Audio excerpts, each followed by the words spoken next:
네, 안녕하세요. 데일리아드 이슈 김지원입니다. 오늘의 주제 먼저 소개할게요. 먼저 국내 경제 이슈는 민주당의 긴급재난지원금 추진 소식, 그리고 오늘의 특징주는 수소차 관련주와 면세점 관련주인데요. 영상 끝까지 확인해 주시고요. 그럼 4월 17일 데일리아드 이슈 시작하겠습니다. 먼저 간밤 뉴욕 증시에서 주요 지수는 최악의 경제 지표에도 불구하고 경제 활동 재개 기대감에 다시 커지면서 상승으로 마감했습니다. 이날의 첫 번째 미 증시 이슈는 부진한 경제 지표입니다. 이날 발표된 경제 지표도 역시나 부진한 모습을 보였습니다. 미국 노동부에서 발표한 지난주 신규 실업수당 청구 건수는 524만 5천 명으로 지난주보다는 감소를 했지만 그래도 시장 예상을 하회했습니다. 지난주까지 4주 동안 실업보험 청구자 수는 약 2,200만 명에 달하면서 사상 최대 증가폭을 기록하게 됐습니다. 이 4주라는 짧은 시간 만에 2,200만 명의 일자리가 사라진 것으로 지난 10년 동안 생겨낸 일자리 모두가 사라진 것으로 분석이 되고 있습니다. 3월 신규 주택 착공 건수 역시 전월 대비 22.3% 감소하면서 약 36년 만에 최대 하락폭을 기록했고요. 4월 필라델피아 연방준비은행 지수도 전월 마이너스 12.7에서 마이너스 56.6으로 폭락하면서 1980년 7월 이후 최저치를 기록했습니다. 이렇게 이틀 연속으로 부진한 경제 지표가 나오고 있지만 이날은 증시들이 모두 상승을 했습니다. 코로나19에 따른 외출 자제 등으로 수혜주로 꼽히고 있는 넷플릭스 그리고 아마존의 주가는 신고가를 경신을 했고요. 테슬라의 주가 역시 상승 랠리 이어가면서 이 기술주 위주의 나스닥의 상대적 강세가 이어졌습니다. 또한 바로 두 번째 미 증시 이슈인 경제활동 재개 기대감이 반영이 됐기 때문인데요. 도널드 트럼프 대통령은 전날 기자회견을 통해서 코로나19는 정점을 지났다라고 하면서 경제 재개와 관련한 지침은 오늘 아침에 발표를 했습니다. 먼저 코로나19 감염자가 적은 지역부터 경제활동 재개를 인정한다는 지침이었는데요. 각 지자체의 판단으로 3단계로 순차적으로 실시를 하게 되고요. 각 주마다 어떤 지침을 적용하느냐에 대해서는 주지사 등 지자체의 판단에 맡기도록 했습니다. 여기에 아이다호 주지사는 내달부터 비필수 사업 운영을 재개할 준비를 해도 좋다라고 밝히는 등 일부 주에서는 경제 재개 움직임을 가시화하는 중입니다. 현재 경제 셧다운 파장과 유동성 위기로 이미 미국 항공업계에서는 대규모 구제 금융을 요청을 하고 있고 화이팅 페트롤리엄이 미 셰일 업계에서 첫 파산을 맞은 데 이어서 다양한 소매업계에도 경제적인 파장이 커지고 있습니다. 이에 따라 경제 재개방으로 회복과 반등을 기대를 하고 있지만요. 트럼프 행정부의 경제 재개방에 따른 후폭풍을 우려하는 목소리도 많습니다. 성급하게 경제활동을 재개했다가 이제 간신히 통제되기 시작한 신규 확산이 크게 늘어날 수 있기 때문인데요. 과연 경제 재개방이 반등의 신호가 될지는 지켜봐야 될 것 같습니다. 네, 국내 증시로 넘어와서 오늘은 코스피 시장에서 외국인의 순매수세가 두드러졌습니다. 갭상승하면서 출발했던 것과 더불어서 장 초반에 1,900선을 돌파하기도 했는데요. 코스닥 역시 어제 2%대 상승으로 마감한 데 이어서 오늘 1% 상승하면서 출발했습니다. 자세한 장마감 지수는 화면으로 살펴보시죠.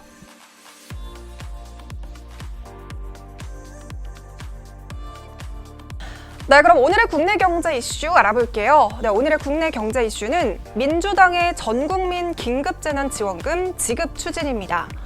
제21대 총선이 끝나고 더불어민주당이 압승을 거두게 되면서 코로나19 극복을 위한 추경안 처리를 가장 큰 과제로 꼽으면서 신속한 처리 방침을 재확인하고 있습니다. 먼저 이번 주 중으로 여야 합의를 하고 다음 주에는 추경 심사에 착수한 뒤 4월 중으로 처리를 하도록 추진하겠다는 방침입니다. 지금까지 알려진 바로는 소득 하위 70%를 대상으로 긴급재난지원금을 지원하겠다는 것이었죠. 하지만 민주당에서는 예산을 증액해서 소득 하위 70%가 아닌 전체 가구에 긴급재난지원금을 지급하겠다는 계획을 논의하고 있습니다. 민주당은 총선 기간에 전국민 지급에 대해서 언급을 했었는데 야당도 동일한 목소리를 냈다고 하면서 이 여야의 입장이 일치하는 만큼 원만하게 논의되지 않겠냐는 의견이 나오고 있습니다. 여기에 한 가지 더 덧붙여서 이야기를 한다면요. 이 자가격리 수칙 위반자는 본인뿐만 아니라 수칙 위반자가 속한 가구 전체를 긴급재난지원금 지급 대상에서 제외를 한다고 합니다. 오늘 긴급재난지원금과 관련해서 전국 지자체에서 집행 추진단이 결성돼서 논의를 한 만큼 조만간 최종 결과가 나올 것으로 보입니다. 네, 그럼 본격적으로 오늘의 종목 살펴보겠습니다. 과연 어떤 이슈들이 있었을까요? 네, 먼저 첫 번째 종목은 수소차 관련주입니다. 어제에 이어서 오늘도 총선 이후 민주당 정책과 관련한 종목들이 상승세를 보여줬는데요. 오늘은 문재인 정부의 친환경 정책 기대감에 수소차 관련주가 급등세를 보여줬습니다. 이 현 정부에서는 꾸준하게 수소차 등과 같은 정책을 내걸고 있었는데요. 어제도 정세균 국무총리는 4차 산업혁명 관련해서 수소차와 빅데이터 등 신산업 분야 규제를 한 발 앞서서 혁파하겠다라고 하면서 규제 문제를 미리 발굴해서 사전에 정비하는 선제적 규제 혁파 로드맵을 마련하기로 했다고 밝혔습니다. 이렇게 수소차와 같은 신산업에 대해 규제 혁신을 확대하기로 했다는 소식과 친환경 정책에 대한 수혜 기대감에 오늘 수소차 관련주들이 동반 강세를 보여줬습니다.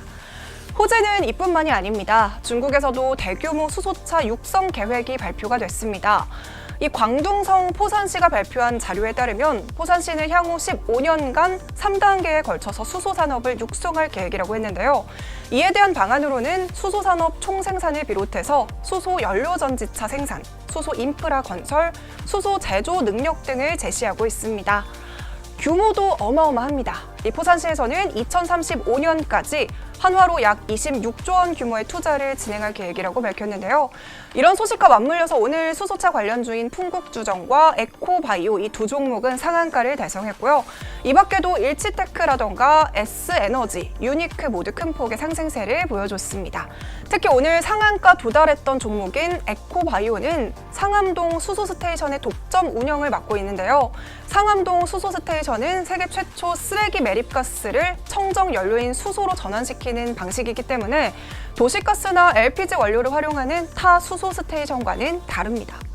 매년 정부에서 수소차 관련한 언급이 있을 때마다 풍국주정이나 에코바이오는 늘 급등세를 보여줬던 것만큼 앞으로 수소차 관련한 정책이 본격화된다면 주가에도 긍정적인 흐름 기대해 볼 수 있겠습니다. 네, 두 번째 종목은 면세점 관련주입니다. 네, 오랜만에 면세점 관련주가 특징주에 올랐습니다. 정부가 면세점 창고에 산더미처럼 쌓여있는 재고를 한시적으로 백화점과 아울렛 등에서 판매할 수 있도록 허용하는 방안을 추진 중이라는 보도가 나왔기 때문인데요. 이 소식에 신세계를 포함해서 면세점을 운영하는 기업들의 주가가 장 초반부터 강세를 보여줬습니다.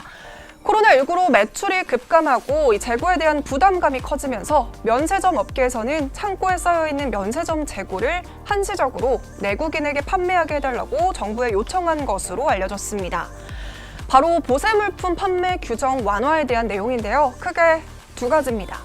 먼저 첫 번째로는 유행이 지나서 처리가 어려운 3년 이상 된 재고를 대상으로 재고 면세품을 통관을 거쳐서 내국인에게도 팔 수 있게 해달라는 것으로 여기서 통관 과정이 까다로운 식품이나 화장품은 제외하고 패션이나 잡화, 시계 등을 검토하고 있는 것으로 알려졌습니다.